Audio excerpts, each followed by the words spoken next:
Good morning dear students. बेटा आज हम अपनी प्रैक्टिस बुक की यूनिट 1 की वर्कशीट 7 स्टार्ट करेंगे। वर्कशीट 1 to 6 हम कर चुके हैं। आई होप आपने भी बुक में कर ली होंगी। वर्कशीट 7 हम कर रहे थे। इसमें कहा गया था कि जो वैद फैमिली है वो मिस्टर आर्या की नेबर है और मिस्टर वैद जो हैं एक होटल चलाते हैं outskirts of the new city. Outskirts क्या होता है? कोई शहर या गांव का बॉर्डरिंग एरिया, बाहर वाला इलाका जहाँ पे आपका शहर या गांव ख़त्म होता है, that is called outskirts. Mrs Vaid like Mrs Arya is a house wife, कि मिसिज़ जो वैद है वो मिसिज़ आर्या की तरह एक हाउस वाइफ है। दे हैव, और उनकी एक 11 ईयर ओल्ड डॉटर मिली है and she is Nikki's classmate. Nikki mister Arya की जो डॉटर है उनकी क्लासमेट है, लेकिन वो निकी से बहुत डिफरेंट है। She doesn't help her mother in her work, never cleans her room, कि ना तो वो अपनी मदर की उसके काम में हेल्प करती है और ना ही उसका अपना जो रूम है कभी क्लीन करती है। हम इसको देखो, ये पिक्चर है मिली के रूम की। कितना मेसी रूम है, कोई भी चीज़ प्रॉपर प्लेस पर नहीं है। बुक्स फर्श पर पड़ी हैं, शूज़ टेबल पर हैं, डोरमेट बेड पर है और सीनरी नीचे फर्श पे गिरी पड़ी है, कहीं पर पेन स्टैंड है। तो बिल्कुल मेस किया हुआ है, मेसी रूम है उसका। और आपने अब क्या करना है, राइट करना है नेक्स्ट पेज पर कि where the following things are, कि कौन सी चीज़ कहाँ पर पड़ी है, and where it should have been, और ये कहाँ पर होनी चाहिए थी।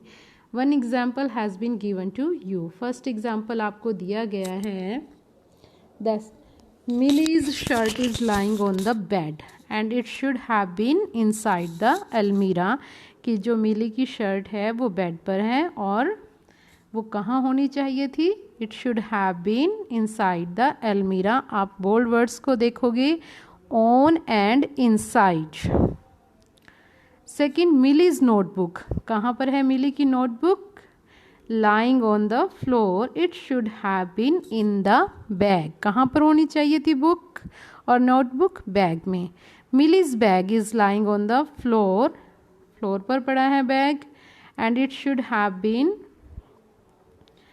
On the study table, study table पर होना चाहिए था bag. The foot mat is lying on the bed, bed पर पड़ा है, and it should have been near the door, ये डोर के पास होना चाहिए। The pen stand is lying on the floor, it should have been on the study table, study table पर होना चाहिए था। Millie shoes are lying on the table and they should have been in the shoe rack, shoe rack में होने चाहिए थे shoes.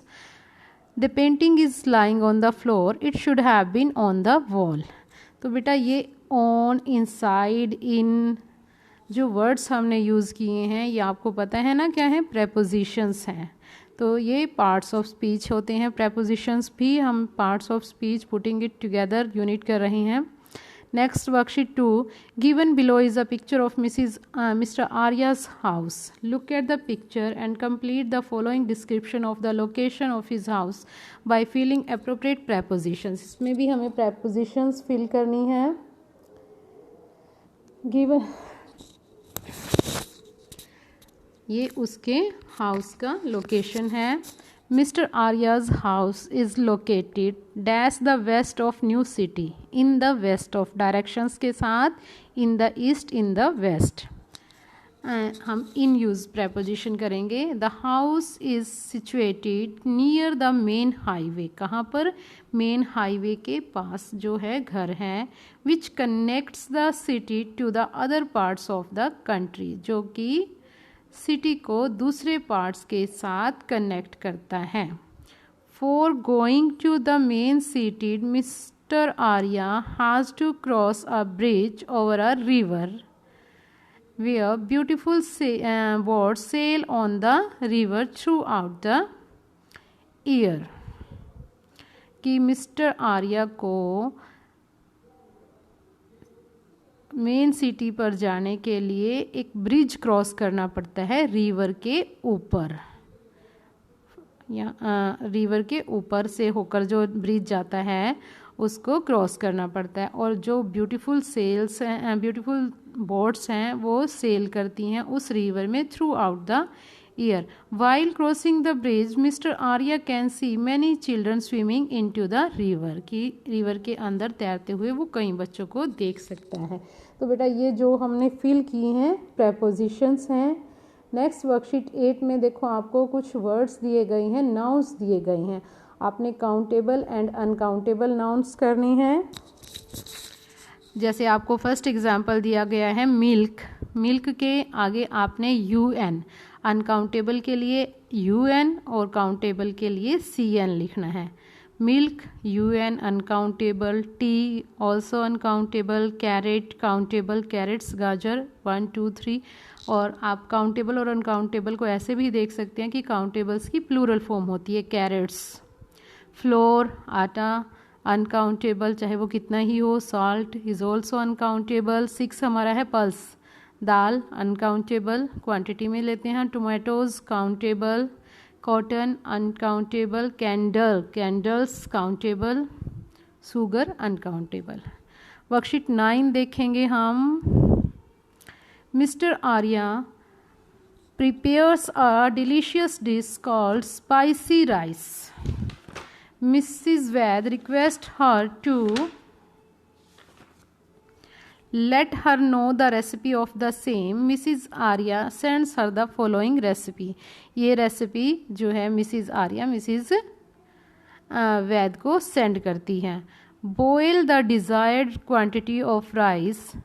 Remove its starch in another vessel, कि आप जितनी क्वांटिटी आपको चाहिए राइस की उतनी बॉयल करें।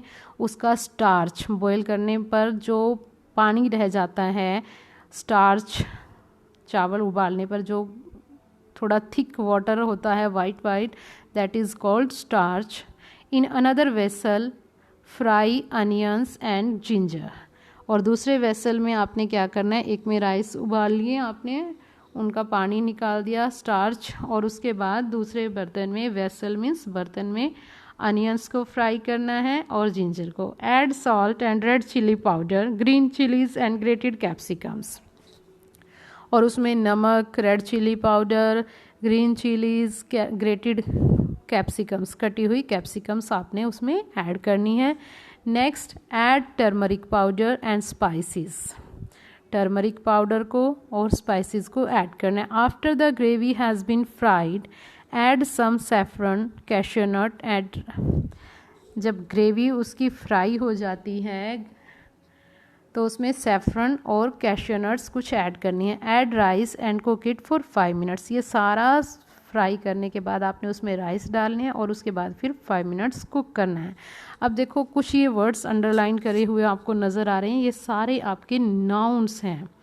और आपने क्या करना है, from the recipe given above list all the countables and uncountable nouns and the boxes given on the next page. ये हमारे आपको पता है नाउन्स है, राइस हो गया, स्टार्च हो गया, वेसल हो गया, अनियंस, जिंजर, सॉल्ट। इनको आपने काउंटेबल और अनकाउंटेबल्स में आगे सेपरेट करके लिखना है। जैसे हमारा राइस, राइस चाहे वो कितने भी हों हम उनको काउंट नहीं करते, क्वांटिटी देखते हैं, तो ये हमारा अनकाउंटेबल है। वेसल काउंटेबल है, वेसल बर्तन, वेसल्स कितने हैं काउंटेबल है। तो इस तरह से आपके काउंटेबल और अनकाउंटेबल है। आज हम वर्कशीट 7, 8, 9 ही करेंगे और आप अपनी बुक यहाँ तक कंप्लीट करेंगे। Thanks, have a nice day.